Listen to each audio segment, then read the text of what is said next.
ఆంధ్రప్రదేశ్ ముఖ్యమంత్రి చంద్రబాబు నాయుడు నేతృత్వంలోని కూటమి ప్రభుత్వం అభివృద్ధిలో పరుగులు పెడుతున్న విషయం తెలిసిందే.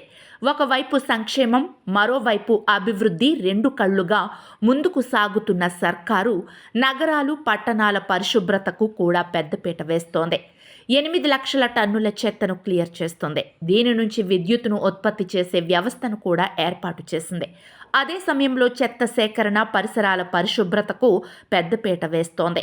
ఈ క్రమంలో తాజాగా స్వచ్ఛ సర్వేక్షణ్ పేరుతో కేంద్ర ప్రభుత్వం రాష్ట్రాలకు ఇస్తున్న అవార్డుల్లో తొలి 3 వరుసల్లో ఏపీ నిలిచింది.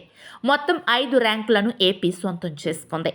స్వచ్ఛతకు సంబంధించి కేంద్రం ఇచ్చే అవార్డుల్లో వివిధ కేటగిరీలలో ఏపీ ఎంపికైంది. వీటిలో విశాఖ, రాజమండ్రి, విజయవాడ, గుంటూరు, తిరుపతి నగరాలు ప్రఖ్యాత అవార్డులను దక్కించుకున్నాయి. విశాఖ అయితే ఏకంగా జాతీయ స్థాయి స్పెషల్ అవార్డును సొంతం చేసుకుంది. దీని కింద ప్రోత్సాహకంగా ₹1,00,00,000 నగదు కూడా నగరానికి అందనుంది. అలాగే రాష్ట్ర స్థాయిలో రాజమండ్రి సూపర్ లీగ్ సిటీ విభాగంలో మిగిలిన 3 నగరాలైన తిరుపతి, గుంటూరు, విజయవాడ ఉన్నాయి.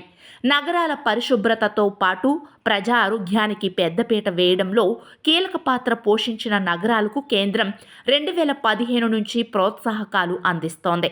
అదే సమయంలో అవార్డులు కూడా ఇస్తోంది. జాతీయ, రాష్ట్రీయ స్థాయిలో నగరాలను ఎంపిక చేసేందుకు కేంద్రం ఒక ప్రతినిధి బృందాన్ని ఆయా నగరాలకు పంపించి రాష్ట్ర సర్కారుల నుంచి కూడా నివేదికలు తెప్పించుకొని పరిశీలిస్తోంది.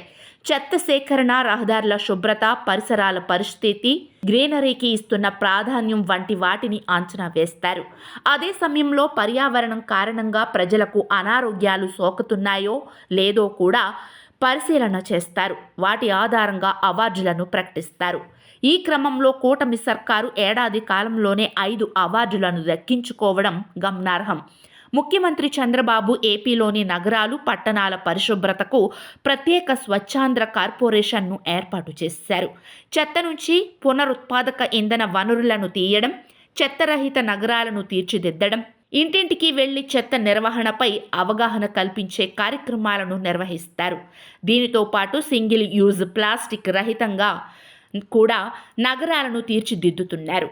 దీంతో కేంద్రం ప్రకటించిన అవార్డుల్లో ఏపీ దూసుకుపోయిందని అధికారులు చెబుతున్నారు.